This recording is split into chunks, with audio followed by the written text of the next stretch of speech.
तैयारी कर रहा हूँ। हाँ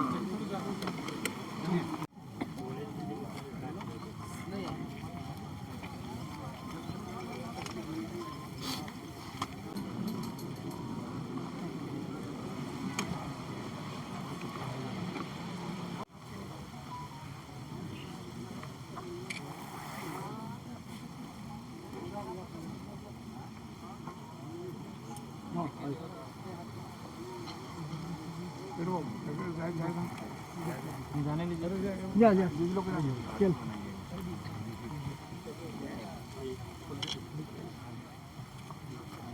आप भी बढ़िएगा विजय बाबू, बढ़िएगा बढ़िएगा तो बढ़िए।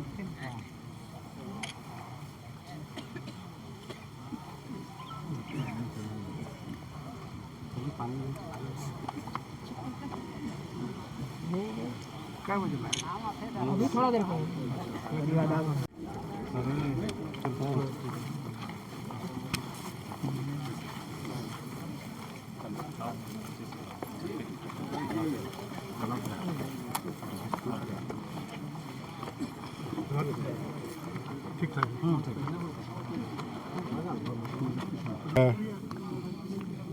अनिल महतो, जिसे रांची की जनता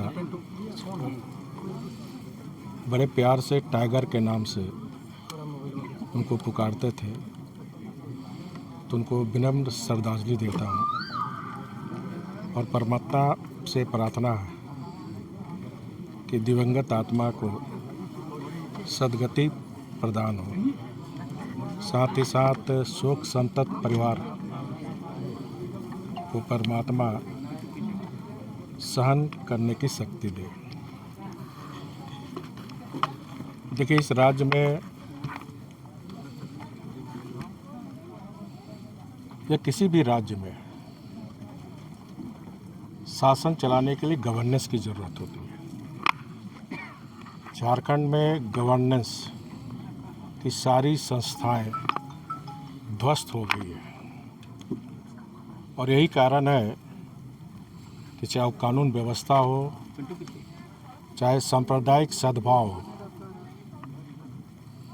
इस सत्तारूढ़ दल गठबंधन की सरकार विफल है। अब रांची राजधानी है, जहां मुख्यमंत्री, चीफ सेक्रेटरी, डीजीपी सारी सरकार विद्यमान है। विधानसभा का सत्र चल रहा है और दिन दहाड़े एक मृदुभाषी, मिलनसार समाज सेवक के साथ साथ राजनीतिक कार्यकर्ता के रूप में निरंतर जनता की सेवा करने वाले को 3 साढ़े 3 बजे थाना के समीप जिस तरह की विभत्स रूप से घटना घटी, उसकी मैं निंदा करते हुए, और मैं कह सकता हूँ इस सरकार का इकबाल नहीं है। सरकार चलती है, शासन चलती है इकबाल से, और कहीं न कहीं सरकार ये जो ज़मीन सिंडिकेट है, जो रांची में अधिकांश हत्या ज़मीन को लेकर होती है। धनबाद, हजारीबाग में कोल सिंडिकेट, जिसके कारण हत्या होती है। संथाल परगना अन्य ज़िलों में जाए तो पत्थर सिंडिकेट, बालू सिंडिकेट। और इस सरकार का मैं दावा के साथ कह सकता हूं कि खुला संरक्षण है, और इसके कारण ही आज अपराधी बेलगाम है। अलग राज्य गठन होने के बाद कानून व्यवस्था की स्थिति इतनी बुरी नहीं थी जितनी आज है, और इसका मैं कारण मानता हूं कि झारखंड सरकार में जो ट्रांसपेरेंट होनी चाहिए, जो इफेक्टिव होनी चाहिए, जो भ्रष्टाचार मुक्त शासन होनी चाहिए,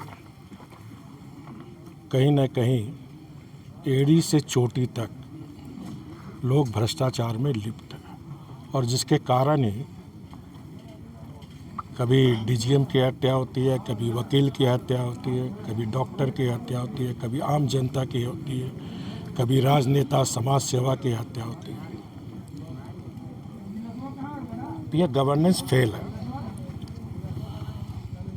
और मैं सरकार से मांग करता हूँ कि ये सरकार कितने निर्दोष लोग की हत्या के बाद इस एक राज्य की कानून व्यवस्था को दुरुस्त करेगी। इसलिए सरकार को मेरी सलाह भी होगी और सुझाव भी होगा कि इस केस का अविलंब जांच कर निष्पक्ष रूप से केस का कहीं भी डायवर्सन नहीं होनी चाहिए। तथ्य जो है जनता के समक्ष आने चाहिए। जो भी दोषी है उस पर कठोर से कठोर कार्रवाई करते हैं। इस तरह के केस को फास्ट ट्रैक कोर्ट में चलाकर केस का जल्द से जल्द निष्पादन करना चाहिए, ताकि दूसरा कोई फिर दुस्साहस करने की हिम्मत ना करे। रांची राजधानी है, हर 2 दिन में एक हत्या होती है। ये कैसी राजधानी है? कहाँ कानून व्यवस्था? ये सरकार को चिंता करनी चाहिए। और मैं सरकार को सलाह दूंगा कि जब मैं गुरुजी की अध्यक्षता में डिप्टी सीएम था तो थोड़ी कानून व्यवस्था खराब हुई थी, तो मैंने रांची, जमशेदपुर और धनबाद में एसएसपी एनएसपी ग्रामीण का गठन किया था। तो अब जिस तरह इस राज्य में स्थिति है, तो रांची, धनबाद, जमशेदपुर, हजारीबाग क्षेत्र में पुलिस कमिश्नरी की व्यवस्था की जाए, ताकि कानून व्यवस्था दुरुस्त रहे। क्योंकि किसी भी राज्य सरकार की पहली जिम्मेदारी होती है आम जनता की सुरक्षा। और मैं मानता हूँ कि इस राज्य में राज्य की जनता अपने राज्य में आज अपने को असुरक्षित महसूस कर रहे हैं, जिस प्रकार दिन दहाड़े हत्या हो गई। अभी अनिल टाइगर की हत्या हो गई। ये हत्या बिल्कुल राज्य की व्यवस्था का, कानून व्यवस्था का विफलता का परिणाम है। थाना के सामने ऐसी घटना घटती है और कांके में लगातार हत्याओं का दौर जारी है। और प्रशासन का विफलता ये दिखाती है कि राज्य में माने कानून व्यवस्था नाम की कोई चीज़ नहीं है। घटना की सूचना मिलने के बाद माननीय लोग क्रिकेट खेलने में व्यस्त हैं और पूरा प्रशासन बालू से लेकर गिट्टी का उगाही में लगा रहता है। तो आप समझ सकते हैं ये क्या स्थिति है। आप तो गौर कीजिए। यही माननीय रांची के एसएसपी, डीआईजी एसएसपी 10 फीट नीचे गाड़ देंगे बोले थे, और उसी दिन सोनू मुंडा का भी हत्या हो गया। तो आप समझ सकते हैं कि जो स्थिति है आप बहुत दुर्भाग्य है। राज्य सरकार को माने जो स्थिति बना कर रखा गया प्रशासनिक ढांचा को, इसको बदलने की ज़रूरत है। और हम इसलिए इस बात को कहेंगे कि जिस शासन व्यवस्था में एसपी डीएसपी अधिकारियों का स्थानांतरण और पदस्थापन सेटिंग गटिंग के द्वारा होगा, वह कानून व्यवस्था लाचार भ्रष्टाचार होगा ही। और ये एक बार बार हम कहना चाहेंगे, ये कानून व्यवस्था का विफलता का परिणाम है, राजनीतिक इच्छा शक्ति का भी परिणाम है। से भी अनिल टाइगर की हत्या हो जा रहा था मेन शहर में, क्या दुर्भाग्य। देखिए, झारखंड में बजट सत्र चल रहा है। 81 विधानसभा के विधायक यहाँ पहुँचे हुए हैं। हाई अलर्ट जोन होना चाहिए। और ऐसे समय में कांके जैसे वीआईपी जगह पे दिन दहाड़े गोली मारकर अपराधी निकल जाते हैं, तो आप समझ सकते हैं कि वर्तमान सरकार में अपराधियों का मनोबल कितना बढ़ा हुआ है। टाइगर अनिल महतो कोई पहचान के मोहताज नहीं है। पूरे झारखंड की राजनीति में उनका मजबूत पकड़ रहा है।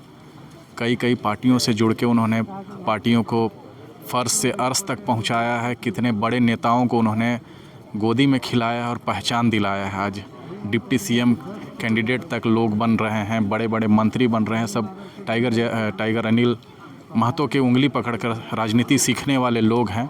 ऐसे बेदाग और निर्विवाद सामाजिक नेता अनिल महतो की हत्या हो जाती है और बेतुका बयान डीजीपी की तरफ से आता है, पुलिस प्रशासन की तरफ से आता है और छोटे छोटे मामलों में इस हत्याकांड को जोड़कर दिखाया जाता है। इससे साफ पता चलता है कि सरकार और प्रशासन की मंशा इस हत्याकांड की गुत्थी को उलझाने की नहीं है। वो चाहते हैं कि बस किसी तरीके से मामले में लिपापोती हो जाए और मामला जैसे सुभाष मुंडा की हत्या हो गई, सोनू मुंडा की हत्या हो गई, लगातार यहाँ के मूलवासी बड़े चेहरों की हत्याएं हो रही हैं और इसी तरीके से लिपापोती करके मामले को बंद कर दिया जाता है। आप पूरे झारखंड का आप आज सर्वे करके देख सकते हैं कि ये जो बंद हुआ आह्वान वो पूरी तरीके से सफल रहा। कहीं कोई भी किसी तरीके की विधि व्यवस्था की शिकायतें नहीं मिल रही है। इससे साफ साबित होता है कि जो अनिल महतो के समर्थक हैं वो कितने सुलझे हुए लोग हैं। लेकिन दादा कुछ समाजसेवी कह रहे हैं कि 10 साल पर महतो जो लीडर होते हैं या समाजसेवी उनकी हत्या हो जा रहा है, इसको कैसे देखें? अब तो मानना ही पड़ेगा, जिस तरीके से हमने अपने आँखों से अपने समय में जो पुरानी बातें हैं, जब हम लोग नहीं थे, हमारा जन्म नहीं हुआ था, ऐसे घटनाओं पे हम लोग सोचते थे, मंथन करते थे और कहीं कहीं शंका भी होती थी। लेकिन जिस तरीके से अनिल दादा की हत्या हो जाती है, इससे साफ साबित हो जाता है कि महतो नेताओं को, कुर्मी नेताओं को टारगेट करके ख़त्म किया जाता है। अनिल टाइगर की हत्या हो जाता है, उसको कैसे देखते हैं? आप एक समाजसेवी हैं। ये सिर्फ अनिल टाइगर की हत्या नहीं बल्कि एक समाज सेवी की हत्या है, पूरे सभ्य समाज की हत्या है। और हम समझ सकते हैं कि इस तरह का निर्मम हत्या थाना के महज 100 मीटर दूर के में इस तरह का हत्या होना कानून व्यवस्था पर भी एक सवाल खड़ा करता है। पिछले कई दशकों से हम लोग काके को एक शांति के रूप में जानते थे कि हाँ किसी तरह का हत्या जैसी घिनौना हरकत नहीं होती थी, लेकिन अभी कुछ दिनों से लगातार जिस तरह का हत्या हो रही है तो मैं इस हत्याकांड का घोर निंदा करता हूँ। मैं दुख के साथ कहना चाहूँगा कि प्रशासन को एक नए सिरे से सोचना पड़ेगा। और आज अनिल टाइगर हम लोग के बीच नहीं, हम लोग को बड़ा भाई थे, गार्जियन थे और सभी वर्गों के, सभी स्तर के लोगों से उनका एक व्यक्तिगत बहुत मधुर संबंध था। और मुझे बहुत स्तब्ध हूँ कि इस तरह का व्यक्तित्व का हत्या होना एक मानवता का, एक भाईचारगी का, एक आपसी जो जोड़ने का इनका जो था वो एक बहुत दुखद घटना है। आपके थाना के कुछ ही दूरी पर इनको गोली मार दिया था, उसको कैसे देखते हैं? सरकार पर क्या कहेंगे? पूरी तरह से प्रशासन की विफलता कह सकते हैं, दुस्साहस है। अब इसका कारण है कि पिछले दिन जो सोनू का हत्या हुआ, आपका हजारीबाग में जो घटना हुई, रांची में भी कई तरह की हत्याएं जो लगातार हो रही है, इससे अपराधियों का मनोबल बढ़ा हुआ है। उन लोग एक तरह से प्रशासन को और सरकार को चुनौती दे रही है। मैं तो स्पष्ट करना चाहूँगा कि पूरे नए सिरे से प्रशासन को सोचना चाहिए और ये हत्या का सिलसिला बिल्कुल रुकना चाहिए। ये बहुत ही निंदनीय और दुखद घटना है। चलिए हरिनाथ साहब की बात सुने, आप क्या कहेंगे उनके? अनिल जी की हत्या में एकदम निःशब्द हूँ। बहुत ही निंदनीय और बहुत मर्मान्तिक उनका घटना हुआ है। ये कहीं न कहीं हम लोग को बड़े भाई जैसा थे और सभी परिवार, सभी समुदाय के लेकर